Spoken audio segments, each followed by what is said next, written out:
Good evening. We'd like to call this meeting to order. At this time, could please have the city clerk call roll. Councilmember Jackson. Here. Mayor Pro Tem Silva. Present. Mayor Villegas Walker. Here. Councilmember Garzanes. Present. And Councilmember Sanders. Here.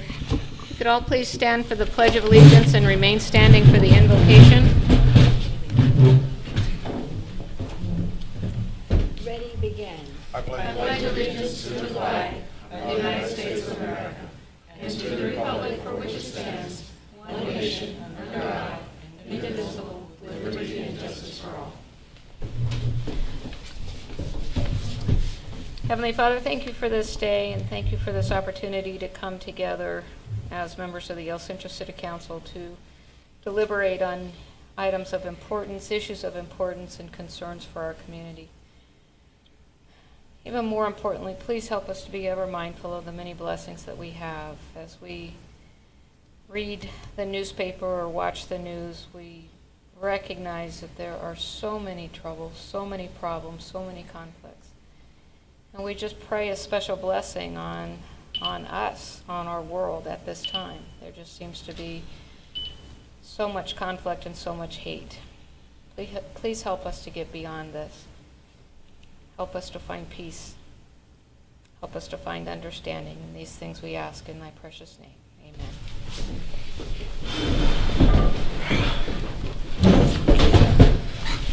At this time, I would hope without causing them too much embarrassment, I'd like to recognize two of my very, very favorite people in the entire planet, who aren't paying attention to me, but that's okay.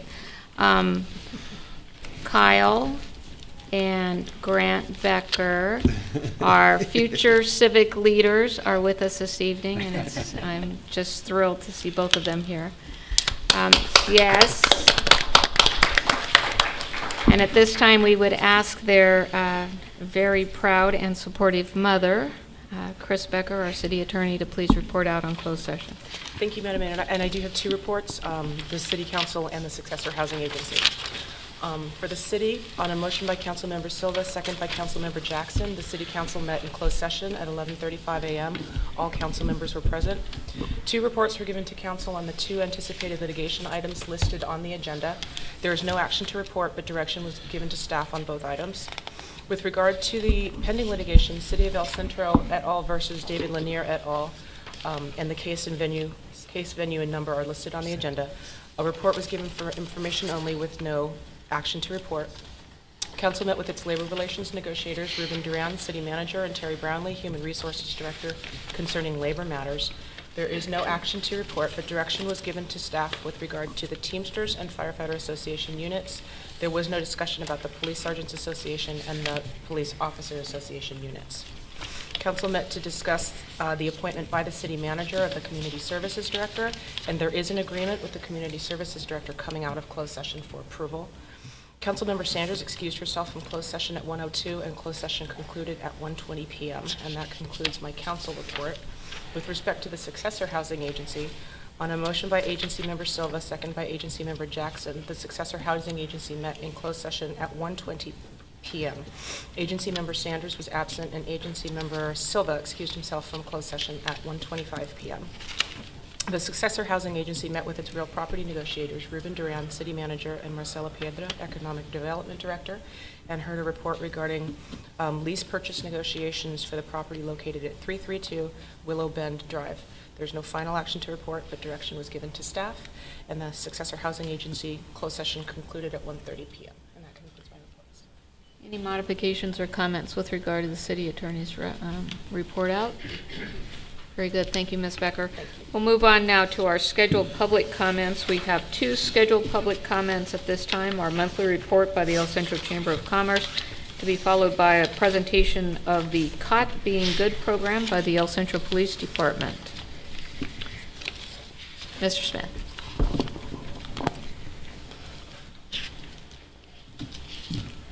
Good evening, and thank you, Mayor Walker, Council.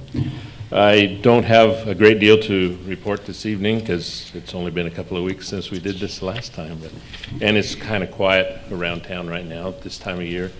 However, we did have a ribbon cutting and a one-year anniversary for Joe's Powerhouse, formerly Jackson Jill's. last week. Nice turnout, and it's good to see them doing so well. Right now, every evening, there's lots of cars parked on the street because the parking lot's full every evening, so during the warm weather. So they're doing very well. It's nice to see. The other item that I would like to bring up to the council this evening is the chamber has been talking about the annual Snowbird Breakfast. And Snowbird Breakfast is 26 or 7 years old this year. It's been a successful event for many, many, many years. And but the number of people attending seems to be dwindling away a little bit. And I think part of it is the feedback that I've gotten has been it's the same pancakes and ham at 8 o'clock on a cold Saturday morning in January, and there's not ever anything really different or anything. So the chamber would like to explore the possibility with the city, if at the council's direction or approval, of trying to form an alliance or a partnership between the city and the chamber to hold the annual Snowbird Breakfast or Winter Visitors Breakfast. And in an effort to grow the event, enhance it, and get the numbers up. And our main interest in working with the city is to ask the city if they would be willing to provide the venue of their choice. We've talked briefly, a couple of us, about the possibility of using the new fire station up across from Walmart as the venue this year. And I think it would be very interesting to all the winter visitors. It would grow the event, dress it up, make it very nice, and allow the city the opportunity to make sure everyone realizes all of the big, nice, new, modern accomplishments you've made for the community here in El Centro. So I don't really have a suggestion or recommendation where to go from here, other than that if you're interested, maybe at your direction we could hold a joint meeting and explore the possibility and move forward with it. I think that I'm seeing nods of approval, so I think that we would ask that our chamber representative follow through on that. I think it'd be great if we could showcase, I had the opportunity with your ladies group one time to showcase the options with regard to our adult center and activities there, our library, the fact that we have an airport where they can hop, skip, and a jump. They'll be in San Diego or Burbank if they want to spend the day there. So that's exactly right. And I think there's some other things that I've learned too a little bit. I've had the opportunity to meet with the public information officer from the Border Patrol as well as Customs and Immigration.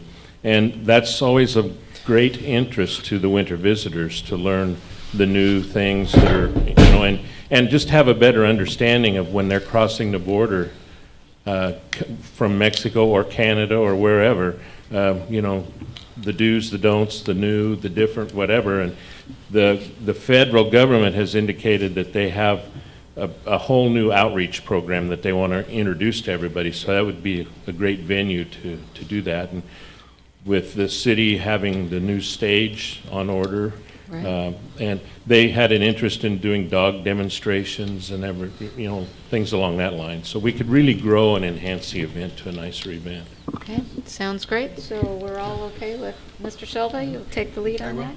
Very good. Okay, thank you. Thank you, Mr. Smith. It's good to hear you. Thank you. Hear from you. All right, next up is a presentation by the El Centro Police Department.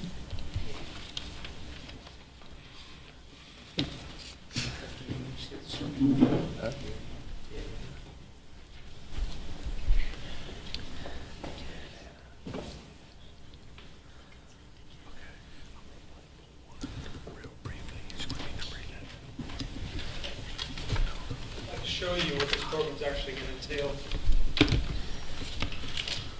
Cool. We get to keep these? No, unfortunately, you don't. Dang. If you guys open them, there's have this little tablet here. You'll be able to see some additional supplies inside.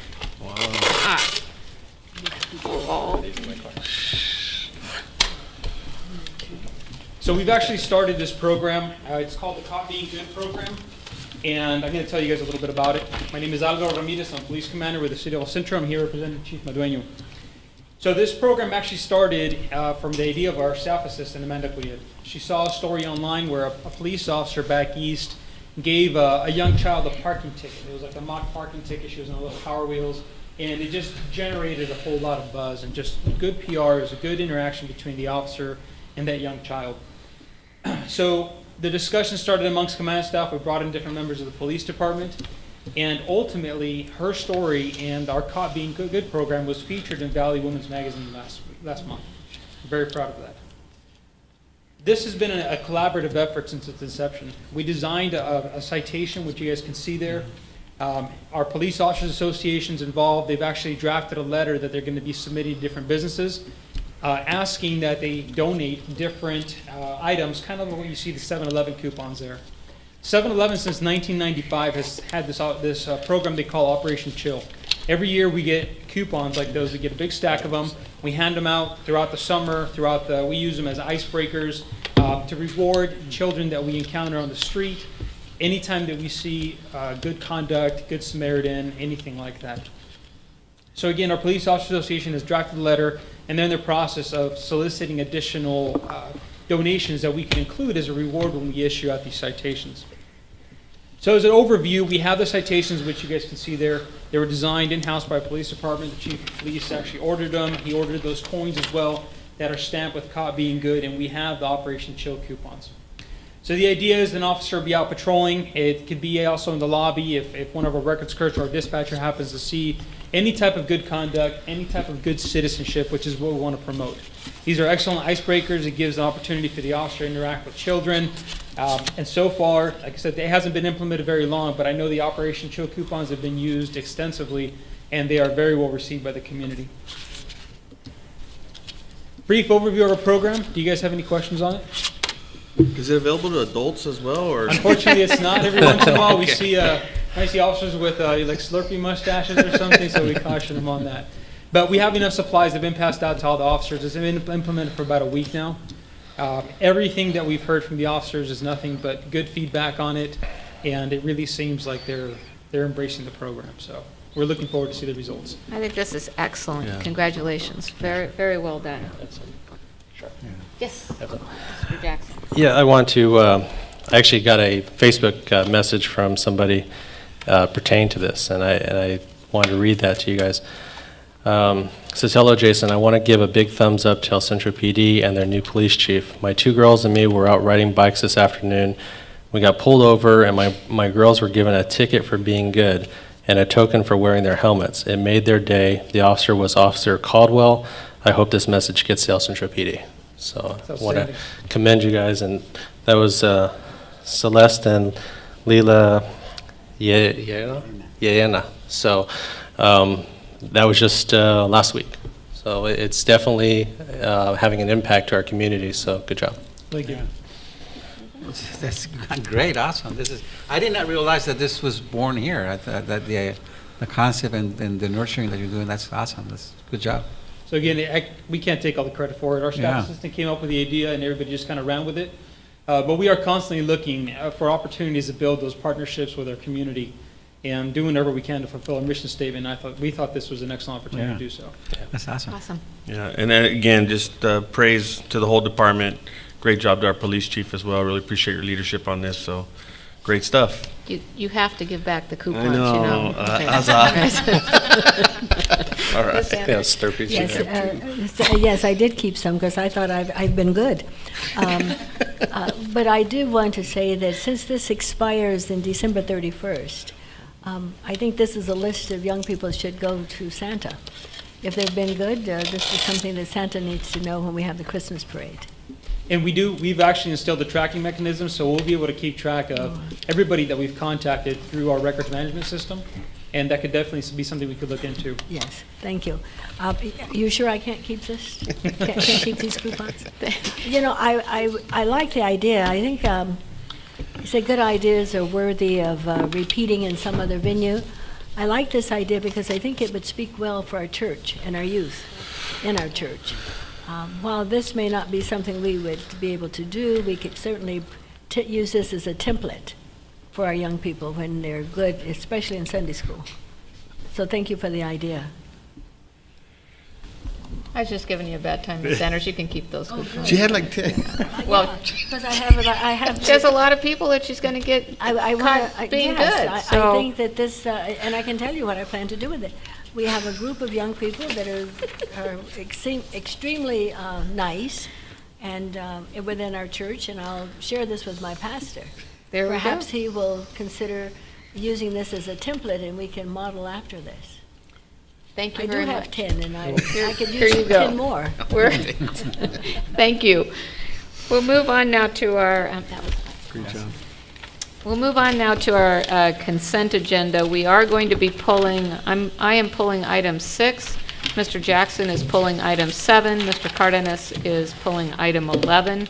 So I'd look for a motion to approve items 3, 4, 5, 8, 9, 10, 12 through 19. So moved. Second?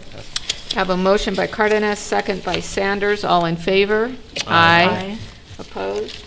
Motion carries 5-0. With regard to item number 6, and I did provide my comments and questions to staff in advance on both items 6 and 7. It had to do with the bid process and the notation within the report that there were 2 proposals that were received. However, it was not clear to me who the other bid was received from, nor what the bid amount was. Good evening. The other proposal that was received was from Dudek out of San Diego.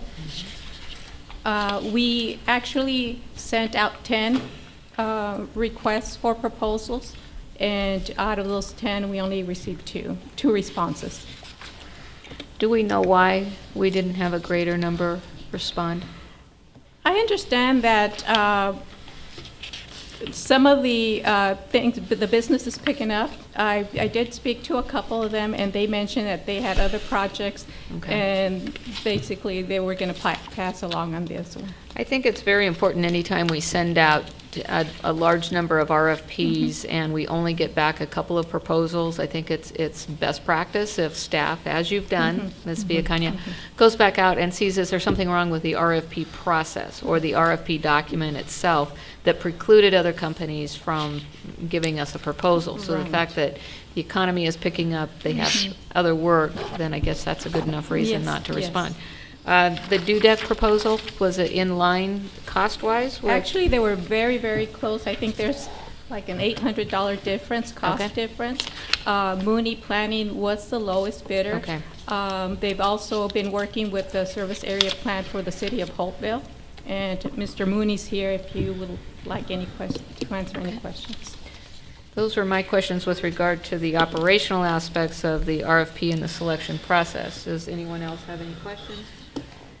If not, I'd look for, thank you, Ms. Villacana. I'd look for a motion to approve item 6. So move. Second. Have a motion by Sanders, second by Silva. All in favor? Aye. Aye. Opposed? Motion carries 5-0. Moving on then to item number 7. Mr. Jackson, you asked at this before? Yes. My apologies, Terry. I meant to send you an email today and let you know I want to talk a little bit about this issue, or this item. We had 4 firms that bid this project. Seems that we have 3 local, 1 out of town. 2 of them were lower than the one that was out of town that was selected. And I'm wondering if you can explain the reasoning behind that. I personally was not part of the selection team, but I know Abraham was, and his staff, other technicians, engineering technicians. They grade these based on the content of the proposal and the understanding of the project. And then there's usually a PowerPoint presentation that each of the firms give as well. So based on the quality of the proposed engineering work, and Somas came in first, basically. Somas, if you recall, they did our bus transfer terminal design. Yes. Complicated project. Yeah. So we felt, obviously, the staff felt that Somas was the best at this particular project. You know, my only problem, and I don't think it's any secret that I'm a big proponent of trying to keep everything local. So And, am I. you know, we've got Beach Engineering that was a little bit more than $20,000 cheaper. Dynamic was about $12,000 cheaper. Holt Group is a local company, but they were way out. But you know, two local firms that are considerably cheaper than the one out of town, and I'm just wondering, you know, I think this council as a whole has tried to push to keep business local. You know, we passed the 5% for local, yes, thank you, the local bid preference and such, in hopes of trying to help the local businesses. In this case, I know that the local bid preference doesn't apply to these type of projects, but in this case, it wouldn't even matter. We have two companies here and I think both of them are located in El Centro. No, one's, I think that's in Imperial, but both of them are here in the valley and they're considerably lower. And I'm just wondering, I mean, I think we've done work with both of them pretty extensively. So I'm just wondering, this doesn't seem like a real, it doesn't seem like a very complicated project. And I'm just thinking that in the terms of saving money and keeping local, why wouldn't we, you know, stay local?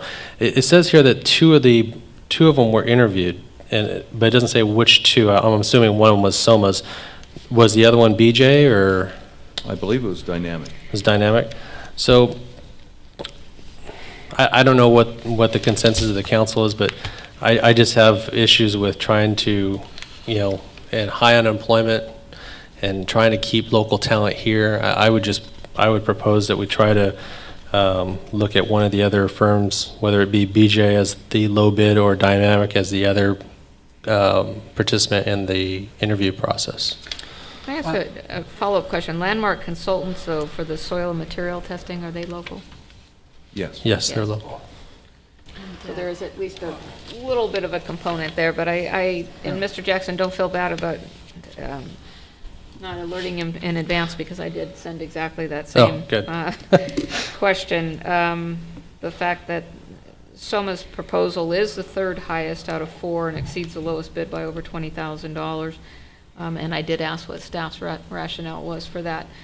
I know that it can't just always come down to pricing, that there is a lot that goes into consideration with regard to prior work that they've done for the city, responsiveness and that sort of thing, and you need to look at the qualifications to see if they've done similar work. But I do share Mr. Jackson's concern that $20,000 on a project that tops out at 130 is a pretty big chunk of change. If we were talking about, you know, maybe a 5-10% difference, I don't think it would be quite as glaring, but to be the third highest bid and still be selected, that does kind of call into question. And I see that Mr. Campos is here, and I didn't know if he would like to maybe comment a little bit more, or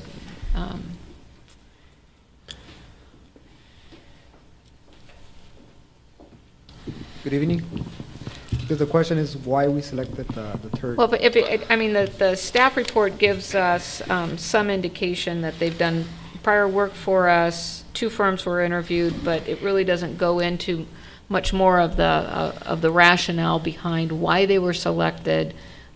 We know that cost is a factor, so maybe you could talk with us a little bit about what went into the decision-making process other than price that led to this recommendation. Design service, consulting services are qualification based. They're not subject to the low bid requirement. Right. We are required to select based on qualification. It was a tight, difficult selection. During the initial process on the statement of qualification selection, 2 firms were selected. That was Somas and Dynamic for interview. Both were equal.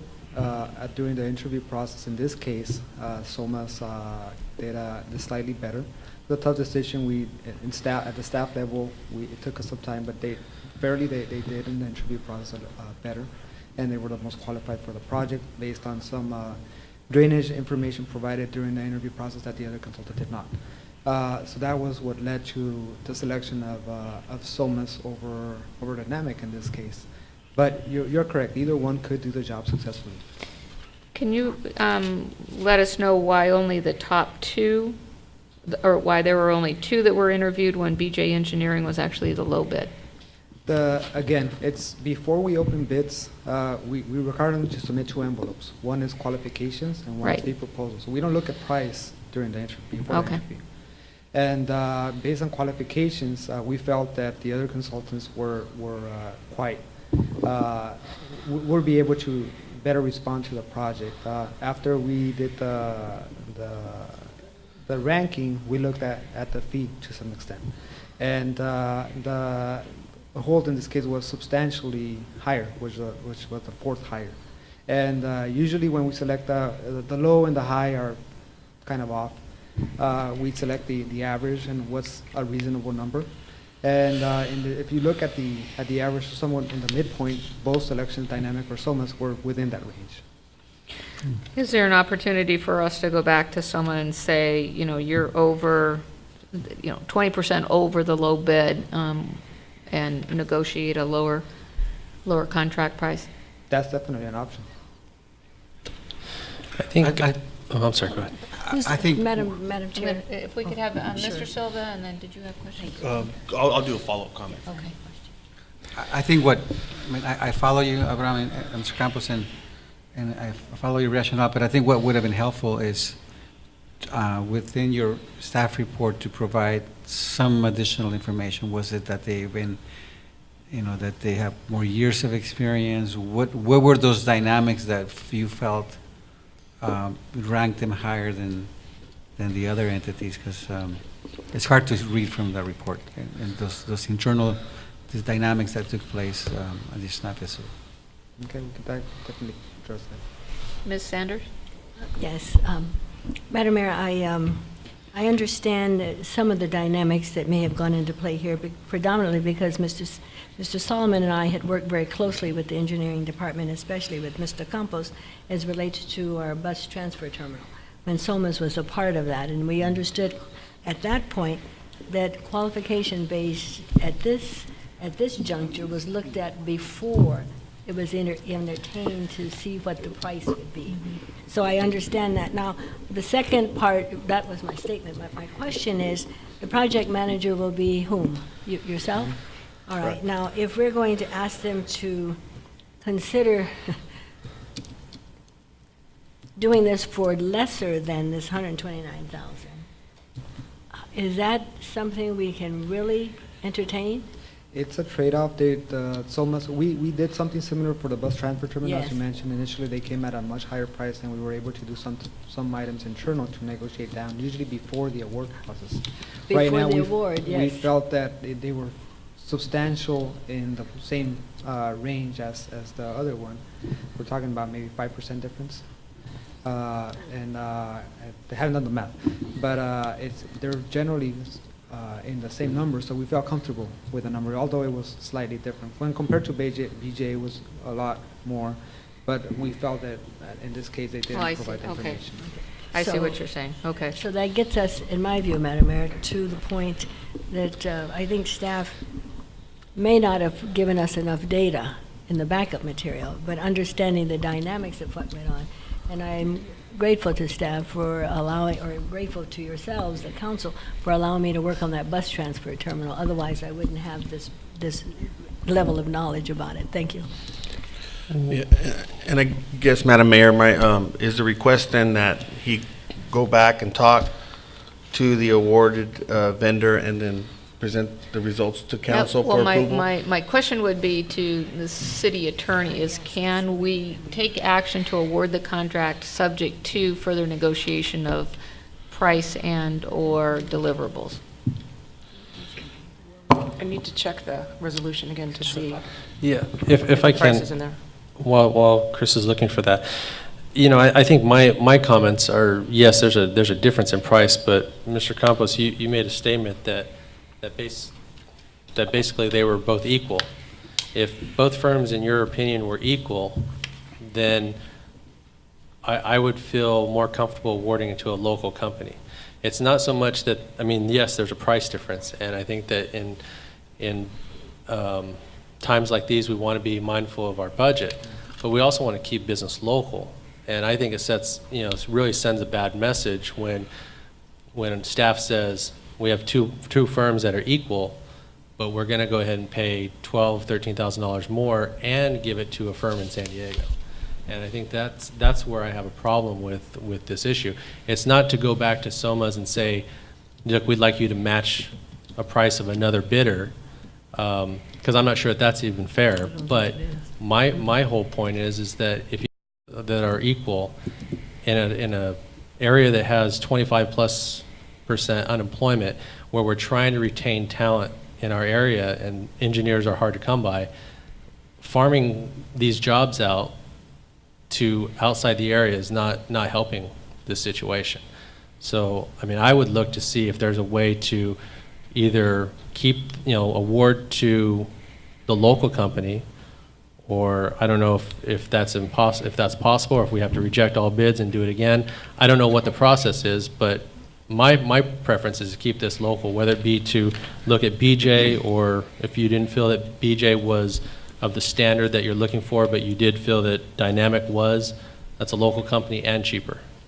I think that would be my preference as well, Mr. Campos. If there truly is very little difference in the quality, and that if your evaluation committee felt that they were essentially equal, then it seems to me that we would have the authority, the council would have the authority to act on a recommendation to approve a different bidder. I mean, you've given us a recommendation, but it's up to the council to do, ultimately to award the contract. So I guess what I'm asking is, there's a fundamental question here, though, and it comes down to quality. I mean, so. Both firms can perform the job, no Okay. question. Yes, All but right. while both firms can perform the job, based upon your experience with SOMA, do you believe that they would perform it ahead above the other? That was, in my view, based upon what your report says here, although it's a little scant, based upon your comments, Mr. Campos, that leads me to believe that was the reason the interview committee selected SOMAS. There was something distinctively different between those two firms. Correct. To lead you to, okay. So when you say they both can perform, that leaves the council at a disadvantage of thinking they're equal. But your interpretation of the interview panel, they were not equal. Otherwise, you would not have selected SOMAS. Correct. All right, then. You can't have it So both ways. what So is help us that? out. Yeah, because you can have a. It is your pleasure. I mean, as long as it legal can provide us direction, but Yeah. like I mentioned, both can perform the job during the interview process. To reiterate, SOMAS did perform better, and they outlined some of the items, and that's what scored them higher. We have a score sheet that they have ahead of time on what we're looking for, So they were scored and they higher. scored higher on the interview. Not by a lot, but they did. Mr. Campos, as SOMA's, I know they did the bus transfer station, but have they done other projects also, or is that just the most recent, or is that the only one they've done for the city? They've done other projects as well, not just with El Centro, but with other areas. They were also involved in the initial El Dorado colonias. Both consultants were involved in projects in that same surrounding area, so those had background. SOMAS in this case had done an overall of the area, which because of drainage in that area, and we're familiar with the drainage issues, this project needs to incorporate the surrounding areas for drainage. SOMAS had already done that in the past, so they had a little bit more background, and that's what pushed them ahead. But I guess to the point of Ms. Sanders, in your professional opinion, you feel that either firm could do the work Yes, proficiently? yes. Then if it is allowable, Madam Mayor, I would make a motion to recommend the approval of this contract to Dynamic Consulting Engineers, the number 2. And I would second that. But Well, to the motion, Madam Mayor, speak to the motion. Ms. Becker, is Can we that get- allowable? Can we get an? Yes. We just have to amend the resolution. So All we right. have motion by Mr. Jackson, second by Mr. Cardenas. Do we have additional questions or comments?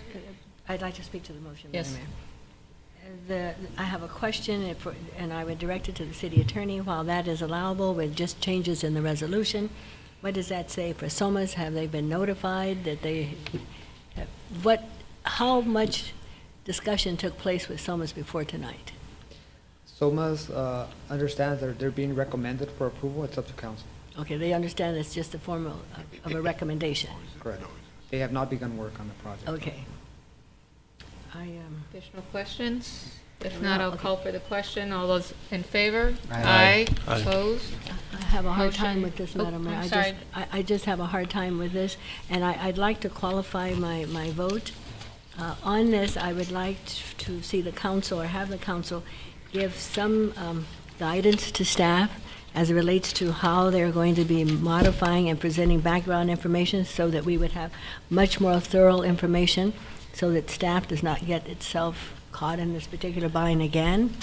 I think it's a little awkward for them to come up and try to explain to us at the last minute why they made the decision they made, especially when they say things like both could do equal, but yet SOMA's had a better understanding and better depth of knowledge as it relates to the soil, and we know what our soil is like here. Therein lies my uneasiness with this. I have worked with SOMAs, I understand what they do, I know what they did for us in the colonias, and it's in that background that I am having a little bit of a problem making this difference tonight. Well, I would just like to comment that I think the message that we're also sending is that we want to give preferential treatment to our local vendors. To the And- extent we can under the public contracting. Thank you, Madam Mayor, and I am in complete agreement, I appreciate it. But I think that is the message. And, you know, they're $12,000 higher, and, you know, and they're from out of town. Yes. And I think the mayor asked them, what was it, how do we substantiate that $12,000 difference? I still didn't believe we got an answer, Well, other than the soil.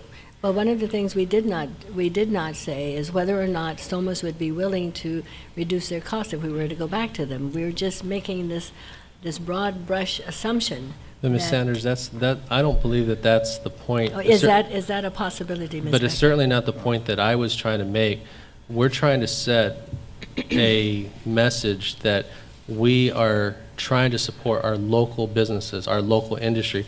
What message does it say if this council not only spends more, but farms out the work to outside the area when our staff is saying that our people are locally are qualified? Well- What message does that say? Well, I'm not going to be part of a message like that. I can tell you that my message to staff is that if you have firms that are, in your words, Mr. Campos, equal, that you try to bring forth a recommendation of a local company over an outside company, because from my point, I will always question something like that. If there's a lot of difference in money, that's one thing. If there's a clear and a clear difference in the quality of work, that's fine. I'm okay with that. But if we have a small project, or even if it's a large project, and you feel that there is a company here in this valley that can do comparable or do the same type of work, plus or minus, my preference is always going to try to keep our money here in this valley, because it does us no good to farm it outside the valley. As long as the quality is there. As long as the If quality, I is there. agree. So, As long as the um, quality is there. And I don't- think that our message has probably been received loud and clear, both on the last issue and this one. The council really would like, I think, additional information with regard to the agenda reports, just so we have a better understanding of the process leading into the recommendation, and that would be just a general blanket request. I need to clean up that last motion. Sedalia, I did not get your vote, so was it in favor of Well, dynamic, or were you? my vote was all over the place. Right. so Because I- I'm looking at several things here. Landmark Consultants will do the soil and testing. Is Right. Landmark a local? Yes. Okay, so we're finding ourselves in keeping in the spirit of what we're trying to do as local. We have a sub that is local. How much of this funds will go to that, I don't know. I just would hope, Madam Mayor, that as we look at this, no one on this diocese would be in disagreement with Mr. Jackson and his comments about doing something and trying to keep it local. There's no disagreement with that. I guess my question to Mr., I'm sorry, I was just going to say is Landmark is one of the only ones that does soil basically in Imperial Valley. It doesn't matter. They're still a sub. Is the other contractor using Landmark? I do not recall, I believe so. The consultant is here. Dynamic is here. So they are using the local, Yes. Will Dynamic be using Landmark is the question. The answer is, What firm is it? Could the gentleman identify himself, please? Okay, thank you. Just Sierra and Landmark do soils locally. So the answer is yes, it'll be, okay. So, Ms. Sanders, did you get your questions answered? My questions have been answered, Madam Mayor, and I'm going to be supporting this with a great deal of reluctance because I think this is not the best way to do negotiations, is here at a council meeting in an open environment such as this, especially when this could have been avoided. And if anything, I would prefer to see it delayed and then come back. But nonetheless, there's a motion on the floor. The other question I have is, as part of the evaluation process, and I know we've already taken action, we've already voted, but do you also consider the subcontractors, the qualifications of the Yes. subcontractors Yes. as part of the evaluation Yes. process? As part So- of the interview, usually Yes. consultants Okay. bring themselves. So even though there's two local companies that will be or available for subcontracting, you would have evaluated both as well? Okay, very good. I do believe we had a motion by Mr. Jackson, a second by Mr. Cardenas. We voted on it. I thought I heard at least You four heard of us four. say yes. You did. You heard four And- say yes. And since I am not in favor of us taking the action that we're taking, so instead of saying no, I will abstain. Okay, so we have 4 yes, 1 abstention from Ms. Sanders. We'll move forward then with awarding the contract to Dynamic. Very good. Thank you, Mr. Campos, for your presentation. Consent agenda item number 11. Mr. Cardenas asked that this be pulled. Yes, Madam Mayor, and I appreciate you pulling it. I just have one quick question, and I don't mean to take everybody's time. And the only quick question I had, Ms. Terry, is I live out towards the area as far as the second water plant, and I just wanted to make sure that in terms of the water treatment plant at on South 8th, does the landscaping agreement also include, because I get a lot of emails as far as weeds coming up through the sidewalk and so on and so forth. I know that there's language in there as far as perimeter, but does that landscaping also include knocking out the weeds that are growing through that concrete along the sidewalk in that contract? Do we know if that's included? I don't believe so. I think it's streets. Is that, Yes.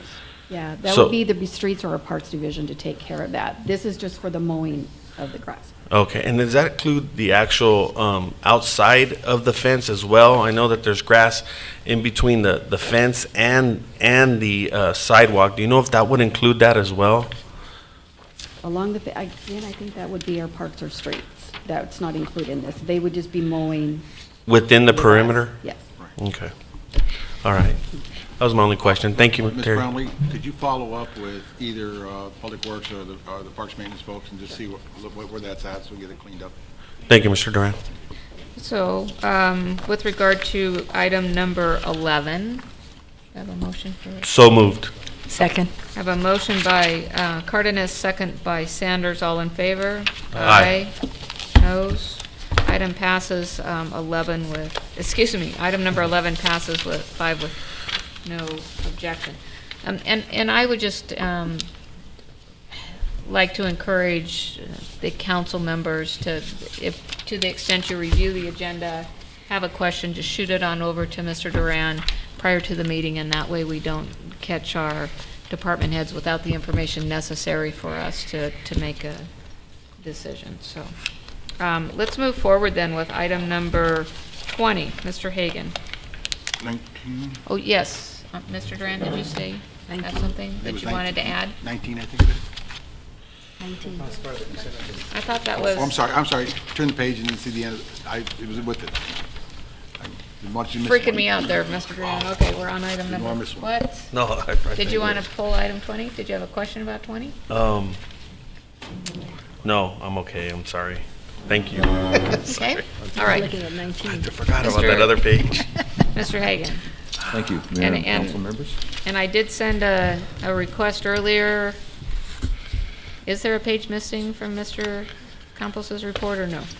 I did not receive any Okay. emails on this. Okay. What are those?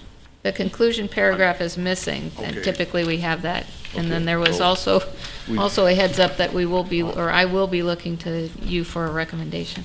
Okay, As to the two and options. we do have more options here Okay. as well. And So- apologies to Mayor, it's, when I forwarded those, maybe I had a glitch in our email system because I just forwarded it on to the chief and all the parties associated with it, so. Quite, when I left at 5, I had read all my emails, so it just didn't get You know it. what you did, So I it doesn't look apologize. like it made it to Mr.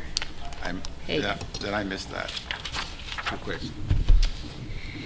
Okay, background, Caltrans will be awarding the Dogwood Bridge construction in the next few weeks, and we'll see construction start in October. The bridge will remain open during construction and holiday season. The landscaping component was left out as a separate project, so it's a follow-up project. And as a note, State Route 86 or 4th Street and I-8 requires about $15,000 maintenance a year. And if you recall, we had a grant to do that, redo that landscaping and improve it. Caltrans is seeking direction from the city on the different landscape options.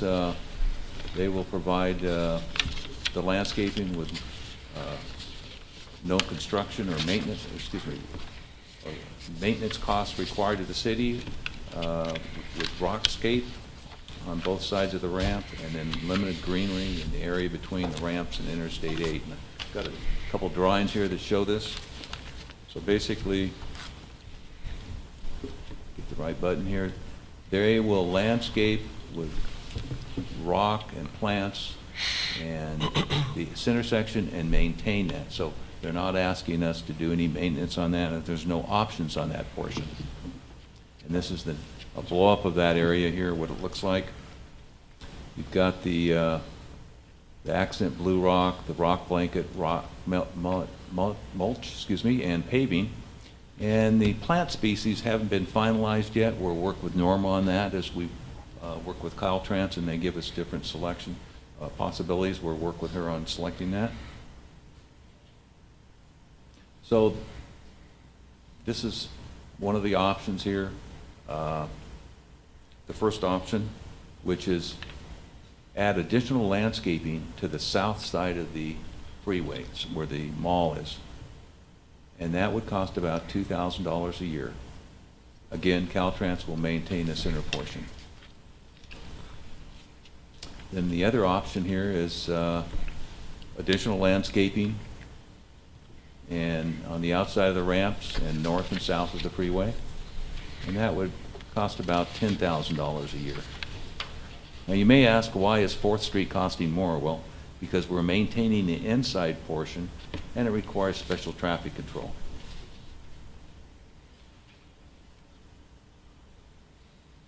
Now, this is the fourth option, where they will actually pay for monument signs. And you've got a sample monument sign here. Now, to my knowledge, I don't know if we ever designed a monument sign here in the city. I don't think we I'm not aware have. of one. And that process, depending on how you do it, you could direct engineering staff to come up with something, or some cities go through a process where they have the public submit and have a kind Like of a contest or- competition, and then get the public involved in selecting the best design. And that often takes several months. So that, if we go through that process, we wouldn't get it done in time for this. Right, isn't that what Hopeville did? As you come into Hopeville, they have that It's a new beautiful monument sign. sign. They put It's mine. beautiful. Mm. It's very nice. So staff is recommending the option 3, which is, I'll back up here. This is option 3, where we add all the landscaping on the perimeter and then north and south of the freeway. And we would have to maintain that for about $10,000 a year. And then option 4, we haven't asked Caltrans about this, but if we wanted to add monuments, we might get that them to pay for that as well. And there's, of course, really no maintenance required unless it's, damaged or hit by a car or something. So, it's up to you. Start with questions. I like the monument idea. I think, in traveling Coachella Valley, it's very prominent up there. Yes, it Every is. city has the monument signs, and I think it, if it's done right, it makes a nice statement as a welcoming, to the city. So I'm in favor of your recommendation, and if we can add the monument sign and get And them to option pay 3? for it, yeah, that'd be great. And that's, no, option 3 would work, and with the monument, that's. Mayor, if I may, and I think this, we're really also asking is, we're going to start working on the Imperial Avenue Bridge very shortly. And I think this is also the direction that we're going to take, that you want the more landscaping as it comes in, off the bridge in those areas. So that's also telling us, by the way, I agree with the additional landscaping. This is very much where we were headed. And if we can get the monuments, partially or all or not, but the point is the monuments are needed. Mostly it's, as you mentioned in Coachella Valley, it's very much part of that community, and I think it should be part of ours. Mr. Hagan, the recommendation from staff is option 3. Yes, the Yeah. additional landscaping. I'm supportive of that as well. It's a great idea. Ms. Sanders? Yes, I concur with what's been stated about option 3, but also while we talk about Coachella Valley, I don't think we should overlook what Hopeville did. I think that's a beautiful entryway and that monument there. I think it looks quite nice. And since the mayor and I serve on the Community Enhancement Committee, I think this would be a nice piece that we could tout as a benefit for our community. One of the questions I have, because we have, water issues have dominated the news lately, that enhanced option 3 for landscaping, what kind of water usage are we talking about? It would be a drip system. Okay, Drop so tolerant minimal, drip. Drop minimal water. Minimum Okay. now. All right, well, it kind of sounds like we're looking at option 3 with monuments. Yes. Can I have a formal motion? So moved. Second. Motion by Jackson, second by Silva. All in favor? Aye. Thank you. Opposed? Thank you, Mr. Hagan, very much appreciate Madam Mayor, that. if I may, a Yes. question for Mr. Hagan. I hate to put you on the spot again, but since we're talking about monument signs, I've noticed that coming off of Imperial Avenue, coming onto Imperial Avenue, the Welcome El Centro sign, and I'm not sure who ever put that up, if that's. Chamber of Commerce. Is that Chamber? Chamber of Commerce. It's finally, the face of that whole sign's falling off, so I don't know if there's something we can I work think with them that to. Probably Mr. Silva needs to Yeah. go back to the Chamber of Commerce. I think what the Chamber did is they actually went out and solicited those businesses to pay a certain amount of money. I think it was so a that service they would club, be- wasn't it? Well, there's a lot of businesses and Yeah. some service clubs. Is there? Okay. So we'll ask Mr. Silva to maybe take that and report back. Now, since time is of the Of the essence, essence. would you like staff to come up with some designs of monument I signs? think that'd be an awesome idea. Okay. Great. Yep. And we'll bring that forward. Okay. Excellent. All right, let's move forward with item number 21, which is Mr. Duran, discussion and necessary action regarding the establishment of the Department of Community Services. Thank you, Mayor, Council. And there's additional information that was sent to you almost a month ago. It's with the departure of our Parks Director, she left us, it provided an opportunity to look at how we delivered services and if there was an opportunity to move more resources to the delivery of services within the organization and better utilize the staff that we currently have. Did a review of that, and my understanding and analysis of those resources, those personnel and their abilities, I set forward this reorganization to include 3 departments. And it would, it's the Community Services Department, which is not an unusual title for a city that has multiple departments, particularly in the quality of life issues, recreation, library. And in this case, it'll have economic development. As indicated in the report, this also includes, we have an internal personnel who would take that on, and that's Ms.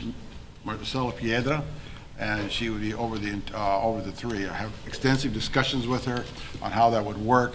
Also had discussions with the supervisors and also with the library director on this. I believe it's where we need to go next, where we're at today, with the staff that we have, with the talent we have available to us. I think we lined up with a better coordinated program, and it'll move our quality of life programs forward. So with that, that's the purpose of this, is to establish the department within the ordinance so that it exists. Okay. This is the establishment of the department and the reorg, the new organizational chart, and all the rest has been presented to council by the city manager. We've had an opportunity to review it, to discuss it, And I would ask if there are any additional questions or clarifications from Yeah, council. I have some questions. Okay. I did forward an email to Mr. Duran. I attended both the Parks and Recs Commissioners' monthly meeting or bi-monthly meeting and also the Library Trustees meeting, and they were very supportive of Marcella. They did have some concerns about the organizational chart, and I did forward an email to Mr. Duran. And I'm just kind of communicating what was shared in the Library Trustees meeting, and one was the Friends of the El Centro Community Service Foundation. They believe that serves as a separate entity and may need to be off to the side of the Community Service Director just because it is a separate entity.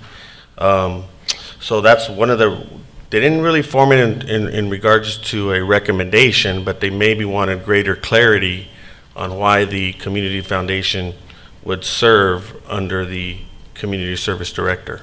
Probably just how that org chart was put together. I would think that there would be a dotted reporting line, simply she has some kind of a dotted Correct. reporting line up to them. So that modification to the org chart. Yeah, and then the other two other concerns were the commissioners and they acting as an advisory board as opposed to an administrative board, but according to the org chart, the commission sits on top of the administration, which believes or projects possibly them acting as an advisory board, or excuse me, as an administrative board. So, Thank you. is there a modification that can be made there, or do you believe that's appropriate? No, I've passed on those comments to Ms. Piedra, and she'll be modifying the organization chart. Clearly, we did not want to leave the Friends of the Community Services stranded, not showing on any org chart as a separate organization, because the Parks Department is the support staff to that, and that will continue. The question is, does it come off, where does the dotted line come off of? What's important is that the role of the trustees will not change. The Community Services Foundation will be supported. The role of the Community Service Commission will not change as established by those two boards, all three, or established by this council. So their roles don't change. And so I take responsibility for the lines or lack of lines and dotted lines for purpose of illustration, but the actual roles have not changed. Okay. And that's the only inquiries I had, and again, I'm just passing on what was discussed in those meetings, and I believe they were valid, and just wanted to share it with the And with the those council. comments are appreciated, and I'm going to have some folks who can draw the lines better than I can. I'm not good at it But as well. but it was important, is the roles do not change, and the support systems are there, so we go forward. And as indicated in the report, and to the memos that went to the two boards, is that I've asked the council as part of this action is to leave those budgets in place, so while there's a savings by the elimination of the Parks Director, those funds are available for this Community Service Department, for Ms. Piedra to come back and indicate where she would recommend that those resources go, because there is a need for additional resources. Coming out of this recession, those are particularly two departments that have taken a pretty rough ride, and because their budgets were so small. If you recall back when we did the big 10% cut, Public Works took larger cuts so that Parks and Library didn't have to take, well, they had nothing to give. And so other departments took larger cuts than their 10% to make up for that. And so they've struggled along. So we think this is an opportunity to provide some new resources. And I think this is where we need to go. Thank you, Mr. Grant. Okay, any other comments with regard to this item? Madam Mayor, would you like me to briefly go over the changes to the ordinances? The three ordinances that we're asking the Right. I council- wanted to see if there's any additional questions, and then we'll move forward with the approval of the, Oh, I just wondered if the council had any questions about the changes. yeah. Anything? Okay.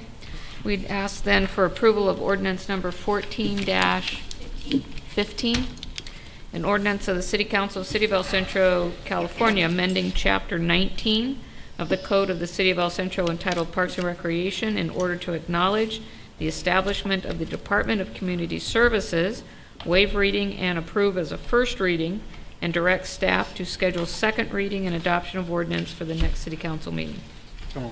Second. A motion by Silva, second by Jackson. All in favor? Aye. Aye. Opposed? Motion carries 5-0. Next, we look for approval of ordinance number 14-16, an ordinance of the City Council of the City of El Centro, California, amending Section 15-2 of Chapter 15 of the Code of the City of El Centro entitled Library in order to acknowledge the establishment of the Department of Community Services, waive reading and approve as a first reading, and direct staff to schedule second reading and adoption of ordinance for the next City Council meeting. So moved. Second. Motion by Cardenas, second by Sanders. All in favor? Aye. Opposed? Motion carries 5-0. Approval of ordinance number 14-17, an ordinance of the City Council of the City of El Centro adding Division 8 to Article 3 of Chapter 2 of the Code of the City of El Centro to create the office of the Director of Community Services, waive reading and approve as a first reading, direct staff to schedule second reading and adoption of ordinance for the next City Council meeting. So, second. Motion by Jackson, second by Sanders. All in favor? Aye. Opposed? Motion carries 5-0. Congratulations, Ms. Pietra. Alrighty.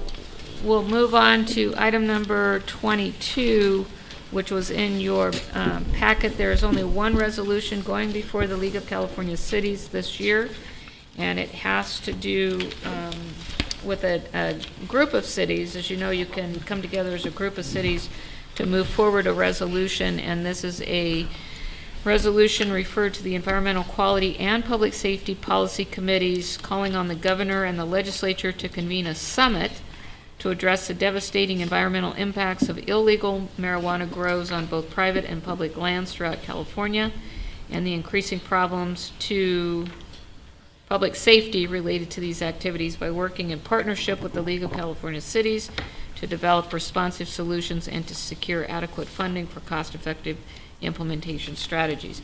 As the representative of the city at the League meeting, I'd like direction as to whether or not we're going to support I think we should the support. resolution. We have a motion to support. Do we have a second? Second. I have a motion by Sanders, a second by Silva to support the resolution at the upcoming League of California Cities meeting. All in favor? Aye. Aye. Opposed? None. Motion carries 5-0. Next on your amended agenda was item number 22A, which is discussion and necessary action regarding the bilateral confidentiality and standstill agreement. Ms. Becker, questions or additional comments? Does the council have any questions? Basically, this agreement allows Pioneers Memorial Healthcare District and the City of El Centro to move forward toward a partnership, and in moving forward, there will be confidential information exchanged between the agencies.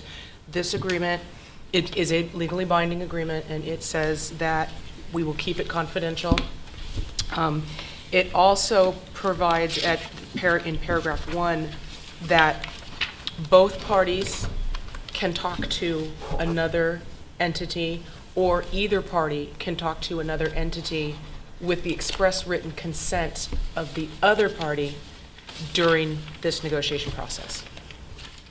What the intent is to allow the combined affiliated agency, the Imperial Valley Health Services, to continue to entertain a third partner as we're moving forward with drafting the definitive agreement. So kind of parallel tracking not only the affiliation of the two hospitals here, but also to encourage dialogue to continue with an ultimate third partner if that's the direction we end up going. So if there are no questions, I would ask council support to approve the bilateral confidentiality and standstill agreement. Move approval. Second. I have a motion by Sanders, second by Silva. All in favor? Aye. Aye. Opposed? Motion carries 5-0. We do have an added item coming out of closed session. I'd ask for a motion to add. Move to add, Madam Mayor. Second. We have a motion by Sanders, second by Cardenas, to add a resolution of the City Council of City of El Centro establishing the compensation and employment terms for the position of Community Services Director. On the motion to add, all in favor? Aye. Opposed? Motion to add carries 5-0. I'd look for council action then to approve resolution number 14-85. Wow, we've been busy. Resolution of the City Council of the City of El Centro establishing the compensation and employment terms for the position of Community Services Director. Second. A motion by Silva, second by Sanders. All in favor? Aye. Aye. Noes? Okay, motion carries 5-0. Congratulations again. Did you want to address the council at this time?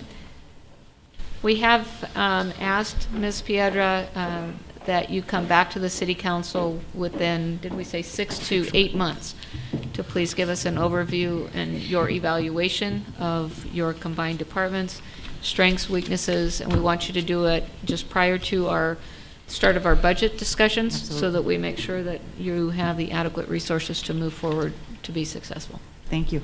And first of all, thank you, Mr. Duran, for entrusting me two very important departments. Obviously, as economic development, it's been a pleasure serving this city and obviously working with everyone, employees, obviously our management team and this council. We have a great city. I'm very excited about this opportunity. I really appreciate your support. We have very valuable people that work in those departments, and I'm really, really looking forward to working with everyone. And of course, not to mention the community. I realize we have our library board and the Community Services Commission, and of course now the foundation. So I really see the potential in just the merging of the three departments. And again, just very, very pleased that I'm given this opportunity to manage such valuable departments that, as Mr. Duran pointed out, are very important to the quality of life of this city. As you saw in your council agenda tonight, we approved two very important recreation projects, which is the skate park and of course our aquatic center. So very excited about what's coming ahead, and again, just looking forward to working with everyone in this new position. Thank you very much. Thank you, Ms. Piedra. Appreciate it. Okay, we do have informational items number 23 through 28. I want to call everyone's attention in particular to item 27. This was a follow-up from a community member's observation with regard to off and on-street parking of trucks. Based on staff's review and recommendation, there will be potential modifications that will come back to council at a future date. Due to the inconsistencies of the current regulations. We also have updated El Centro drought regulations. I really do appreciate Mr. Duran, Mr. Hagan, Mr. Campos for moving this item forward and bringing clarity with regard to the drought regulations. I know that there's a lot of community interest in just trying to understand what are the obligations, what are the restrictions, and if we could continue to outreach and do whatever we can to bring the issue forward so that there's clarity as to the do's and don'ts with regard to the water restrictions. Although I do have to say that the funniest comment, well, it's not funny, the most memorable comment I've heard is that with all the effort undertaken by the city of El Centro, all we need is for one irrigator to fall asleep, and it kind of wipes out the whole city's efforts with regard to water savings. Or lose a 30-inch water line There, next to or a major lose, university. yes, Yes, or go yes. ahead and drown, UCLA. How many millions of gallons? Everything we're that- going to save this year. Yeah, and, And then yeah, some. Poly Pavilion, I guess they just had to redo the floor. Ms. Becker's alma mater. My alma mater. It couldn't have happened in a worse place. I mean, that is absolutely the hub of the university. Right, absolutely. The part that flooded. Yeah. Absolutely the hub. The bookstore, Yeah. the Wooden Center, the Bruin Bear, Poly Pavilion, the James West Alumni Association, Ackerman Union. I mean, it just It couldn't was have been awful. worse. Yeah. Okay, we do have a public comment card here. Mr. Don Stowell? Oh, excellent. If you could please come forward. You would like to address the council with regard to city inspection. What I'd ask, sir, is that you give us your name. Come forward to the microphone, please. Give us your name and your address.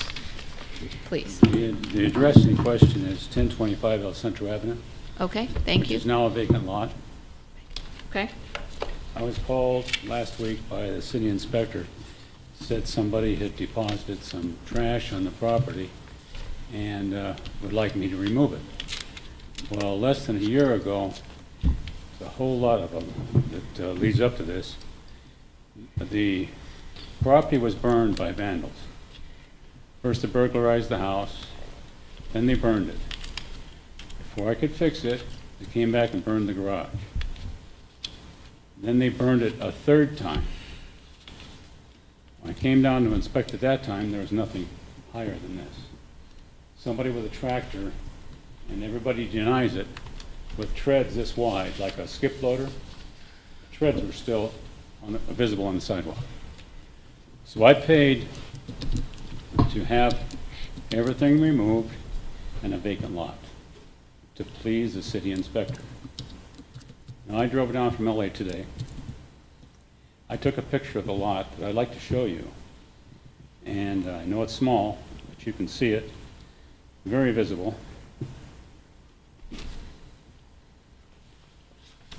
Now, is that a vacant lot with trash, or is that a vacant lot?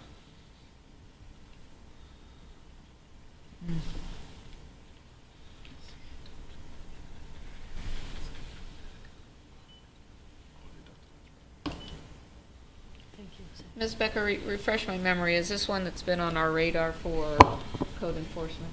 Yes. And with respect to El Centro Avenue, it was 1025, and then there was a house in the middle, and then it was 1051. Thank you. My question is, I live in Los Angeles. I pay the taxes here. I moved here 65 years ago this month. I was raised here, went to school here. What are your suggestions for me to keep you people happy? Do we have someone who's familiar enough with the case that Mr. Stoll? Mm-hmm. Stowell. Stoll is addressing? Our meeting's going to be over in about 6 minutes. Okay, that's fine. Is there, I see our Ms. Villacana, who is our Director of Planning, our City Attorney, our City Manager, and myself will make ourselves available to you immediately after this meeting to discuss and plan our way forward. Well, what do I do? Yeah, and we will address that as soon as this meeting is over. Okay, I'll add one thing. Yes, sir. When I came down to supervise the removing of everything off the lot. Police officer came by and I said, "Do you think I should fence it?" He said, "I would rather you didn't. In case we're pursuing somebody, we'd like to have it open." So that's why. Okay. Okay?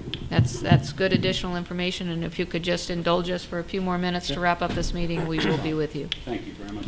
Okay. We will move forward to note that there are no scheduled business to come before either successor agency to the redevelopment agency or the housing agency. We had our public comments, task force reports, and mayor and council member reports. Let's combine that into one. Note that our next regularly scheduled meeting for August 19th has been canceled. We will meet again on September 2nd. Okay, let's do our council member reports, starting with Ms. Sanders. Thank you, Madam Mayor. ICTC. ICTC approved the ADA, which is a guidelines to advance safety and accessibility for all of our buses. We approved the coordinated consolidation of the dial-a-ride, specifically for those cities that were still in that concept. As you realize, we did not choose to join that. We looked at better ways to market perhaps the airport. I know the Seaport Airport is one of your projects that you really would like to see enhanced. And one of the concepts that came forward was perhaps some of the information inside the airport would be of an advantage. We have the Naval Air Facility. Why not use some of those sandwich boards to advertise NAF? We're trying to get the Joint Strike Fighter here. Another concept is why not have members of the Board of Supervisors, since it's a county facility, actually go on and announce, welcome to the county, something in audible, a voice that could be heard rather than just the picture there, and do a better job of cleaning out the display cases without the cobwebs and the dead bugs. So those were some of the concepts we did advance for the consideration. That was given to Mark Gran. Hopefully Mr. Gran will share that with Mr. Dale. And I'm sharing it here tonight knowing that how valuable you and how much you appreciate the Seaport Airport.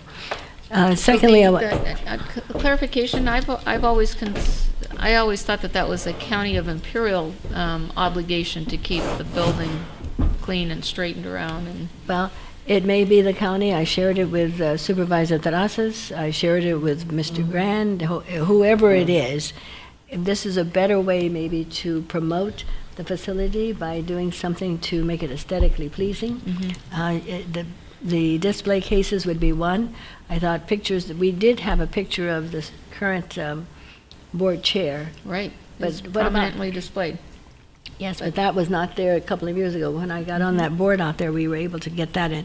Another idea was sandwich boards that would make it see, well, what do we have to offer this in this community? What about either some signs from various hotels, eateries? That would help, I think. People will say, well, there's worth coming here or going to and fro. We know that there's an opportunity to expand the enplanements if we actually do a better job of just saying, we have a plane that'll take you to San Diego or either Burbank. Well, and I wonder if either our local hotels or restaurants would be interested in advertising there, and I think they would. Okay, so I think they would.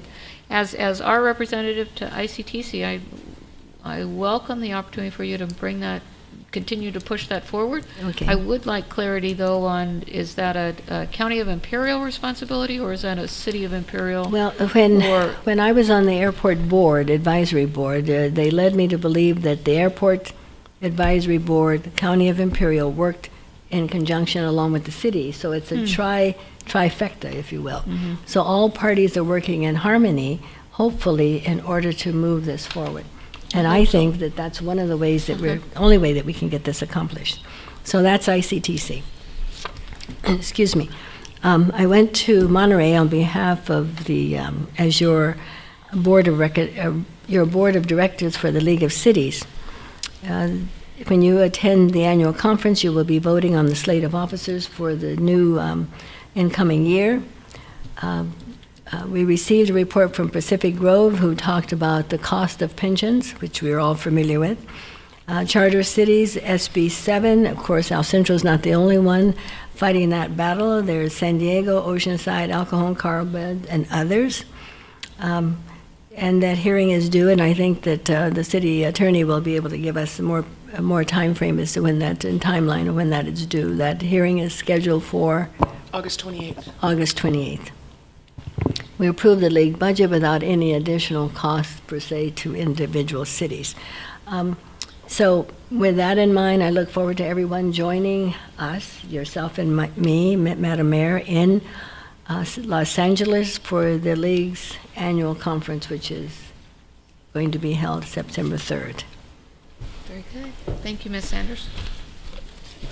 Yeah, Madam Mayor, I just have two items that I wanted to share, and I do want to just share with everybody about the upcoming 2014 IV Film Festival, professional development workshops, and the fourth annual film festival that's coming up. It's going to be held at San Diego State this Friday and Saturday. There's some really cool workshops. There's some movie makeup workshops. There's some camera operation basics, and Charlotta does a really good job when it comes to our film commission. And this is an annual event, fourth annual, and so I do want to encourage that we get the word out and attend. I mean, this is a first-class type of event, and I'm actually very grateful that we have it in our county. But it is going to be held this Friday and Saturday at San Diego State in Calexico. So I'll be there. You know, Councilmember Jackson also sits on the commission, And so we look forward in you guys joining us. The last item, I just wanted to briefly share that I had a conversation with our fire chief in regards to our strike team. And again, just very impressed with the commitment that our firefighters make. They're basically making a 14-hour trip to Shasta County in a fire truck to fight a pretty nasty fire out there. And you know, again, I just want to give praise to our fire department and to our chief, and ask that we continue to be mindful of not only those firemen but their families as well. They're an awesome group of guys, along with the other fire departments that are representing our strike team. But we are in full-blown strike team season. And again, just appreciate our chief and the organization behind that, and us being able to support Shasta County with our fire folks. So that's it. Thank you. Mr. Silva? Not really a comment, but I think I'm excited for some of the actions that we took today, even though they were in the consent agenda, but the moving forward with our aquatic center and having the funds secure, I think that's really exciting. Our skate park is exciting. I think things are looking very good in the city of El Centro. Very proud to be a member of this council.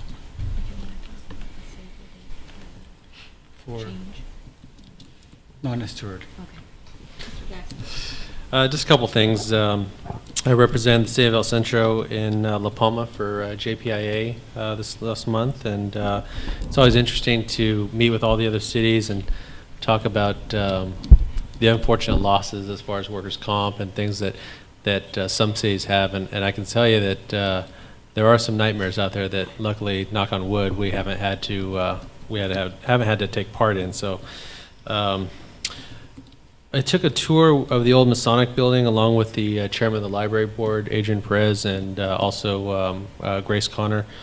I don't know if anybody's ever been in that, or some of our old timers that have been in it when it used to be the Masonic Temple. It's a really impressive building. It's got some great space inside there.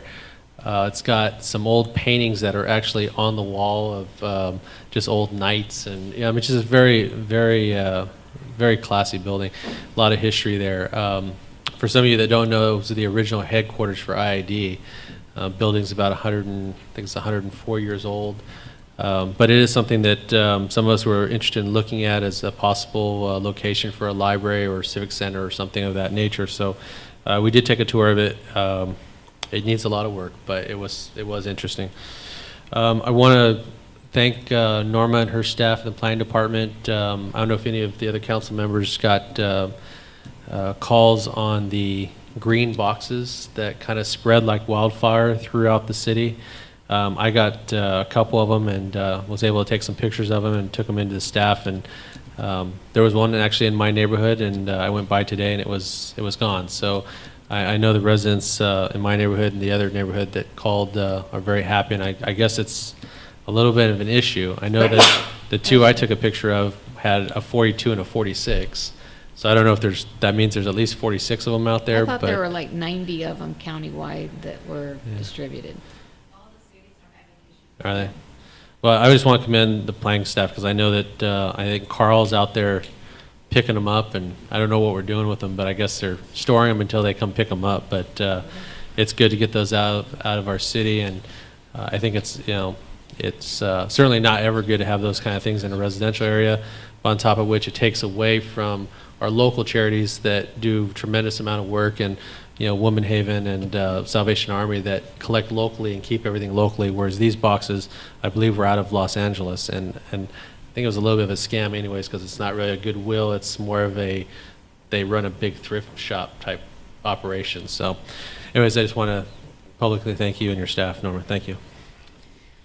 A couple of things. Earlier today, everyone was given the performance evaluation worksheet to fill out. If I could get that back, say in 10 days, just put it in my box in a sealed envelope. I'll go ahead and tally, and we'll take a look in September, first meeting in September, to come back together with regard to the city attorney evaluation. I do want to report on an initiative that I've asked Mr. Duran to embrace. This was something that came as a shock and a surprise. I have her permission to use her name, so I'm calling this the Nancy Rude Initiative. Mrs. Rude called me about finding a dog that was severely injured. Dog had the tag on it, the license tag on it. Police officer responded. Police officer told Mrs. Rude that even with the dog tag, could not trace the owner back from the number that's on the tag. And that led to, I believe, Chief Madueño, you had, who was the officer that provided the memo? Real.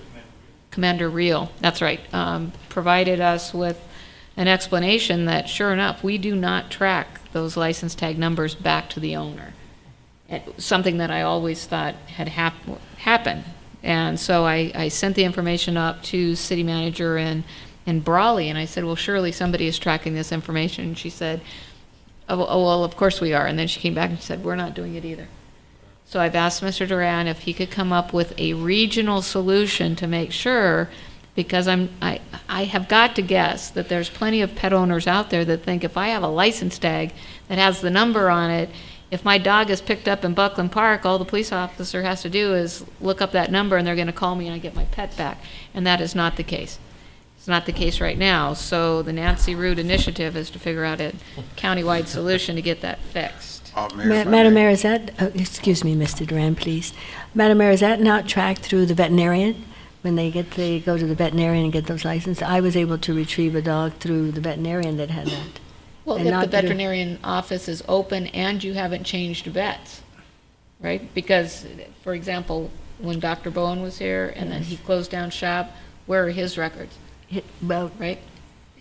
So it would I be think like a that, doctor's. I think we need to have a governmental agency tracking system. Besides, they are City of El Centro licenses, right? And then if you're an Imperial resident, your vet will issue you an Imperial license. But it should be, well, anyway, I was able to retrieve my dog through that, using the vet. The license would be through the vet. So that's one process to look at. Mayor, if I may. Chief Madueño, you want to come? We spent from 3 o'clock to 4 o'clock on this issue, and where they're working through it.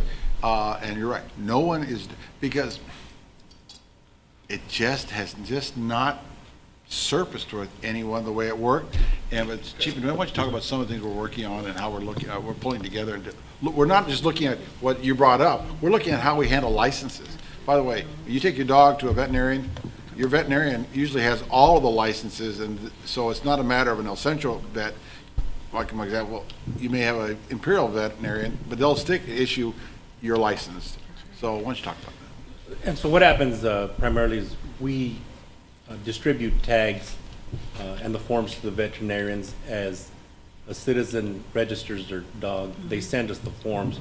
So we do have the paperwork in our possession.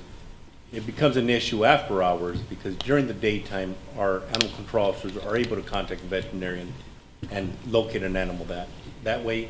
If we pick up an animal at night, we can shelter it and check in the morning. In the particular case you're referring to, there was an injury to the animal and trying to get it aid.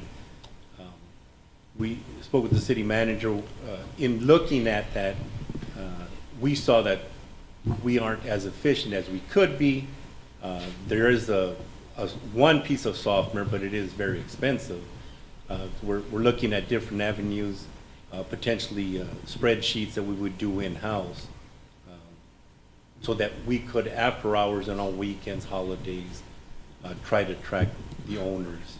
Well, Mrs. Root has assured me that she is willing to come in and type in or put together whatever that spreadsheet is. So just keep us posted. Yeah, they're working on it right Okay. now. Ever since you brought this issue to our attention, we've been trying to address it so that, again, that's part of the service we provide. Yeah. Hopefully we'll improve it. I just think one of the things with regard to awareness, we need to let people know that can't be that, their first line of defense, that maybe you need your own dog tag with a home name and number on it. Okay, and I appreciate it. Or even Chief, I'm not sure what the city of Brawley is doing or the city of Calexico. Maybe we don't necessarily have to reinvent the wheel. Brawley's not tracking it either. And Wow. none of them were tracking. Oh my See, goodness. no, we went out to look, and No, that's when we figured out that. But we that's will why be we're asking sharing for a our regional solution. solution. I'm sorry, Councilman, we'll be sharing our solution with the others, because we're going to bring it to their attention. They're probably going to do one of those V8 moments. It's like, oh my gosh, because during the day, yes, you can go through them, figure it out. It's at night. So we're going to be putting our together, and we're going to be sharing it with the other agencies to say, you know what, folks, this is one where we all might have missed, Yeah. Particularly on weekends. We can't, because we know we hold the dog for 3 to 5 days. We find it the next morning, but this happened, well, we need to do something right away. So I want to give you, this really was an eye-opener where we, oh my gosh, we'll be sharing it. Which, by the way, the city shares a lot of these solutions, such as the water conservation you mentioned. We've shared it with all the cities, and I've gotten, I won't name the smaller cities, they've said, thank you, can you Exactly. send your reconnaissance report as a Word document? Exactly. Because they need to adopt it, and Right. we've done that. And our update we've sent to them also, because quite frankly, we do a lot of support, and we're going to try to give them that same solution. And we really do recognize and appreciate the leadership, not only among the chief of police, but our city manager, city attorney, and many of our department heads who provide that leadership role to others, their counterparts. It's very much appreciated and recognized. So. Madam Mayor, if I may.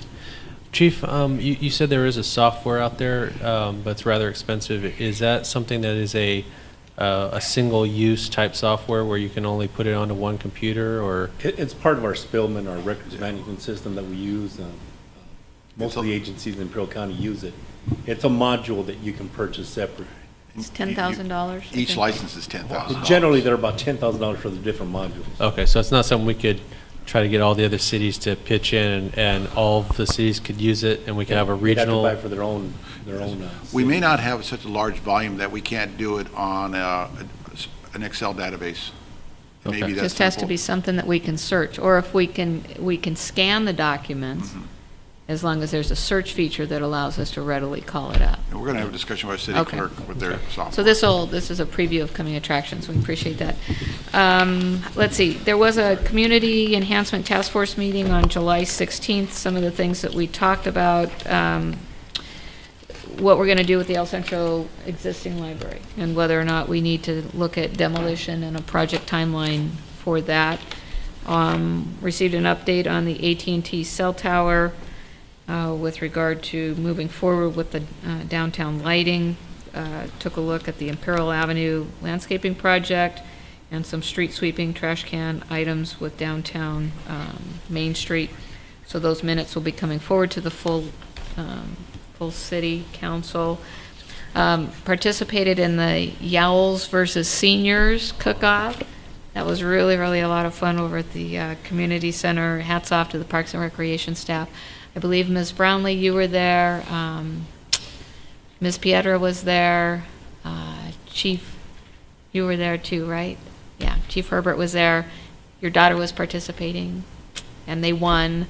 Y'all's won. That was really a lot of fun. Those were the youth, so the youth outbeat The youths won. All right. And then the next day, as part of the business visitation program, I had an opportunity with the city manager, Ms. Pietra and Deborah Harold, to visit Stan's Auto Body, and they were ecstatic to learn that we're moving forward with the Euclid Avenue improvements. And then we also met with Styles and Smiles. That's an incredible space. It's really big. Also wanted to report that Ms. Sanders and I, at council direction, went forward and met with CR&R with regard to their fee increase request. And remember, we had directed that they please meet with Allied on the fees, right? And so we just got an update from CR&R with regard to different real estate holdings, how they're moving forward with those. And I believe that staff will be coming back with a report September, October timeframe. We also asked that we wanted a little more information with regard to the overall pricing that's available. They said they were having a little bit of trouble getting some of the information from a couple of the cities just because of the bundled pricing that they have with regard to disposal. Let's see, attended the ribbon cutting at Joe's Powerhouse. That's pretty cool. And then tomorrow morning at 10 o'clock in this building, we're going to have an Imperial County kind of like a pre-workshop on a war on poverty. Southern California Association of Governments, it's tomorrow morning here. You'll be here representing Area on Aging. Anybody else? Yes. Right. Southern California Association of Governments is moving forward with a poverty summit that is scheduled for August 20th at the California Science Center. It's going to be a summit on advancing Southern California's battle plan for victory, poverty to jobs, workforce development tactics, and economic growth campaigns. We're looking for some regional solutions to move us beyond. We're coming up on the 50th anniversary of the declaration of the war on poverty, and unfortunately, it's a battle we're not winning. And so tomorrow, as a precursor to the SCAG event, we're having an Imperial County group of agencies come together here, housing, workforce development, the education community, food bank, area agency on aging, all of those agencies that we think can perhaps teach us something about how are we holistically looking at and addressing poverty in the valley, and how do we then translate that throughout the region and see what can happen. So that's tomorrow, and then if you're interested in attending the SCAG workshop, it is free of charge. It's August 20th from 9 a.m. to 3 p.m. And that, I think, I just wanted to, one last thing. I do want to give praise to our mayor in the press conference that she had, and I think she did an excellent job. Appreciate your leadership when it comes to that. Great job. Thank you. I think with that, we are adjourned to meet with the gentleman. All right. Thank you very much, everyone.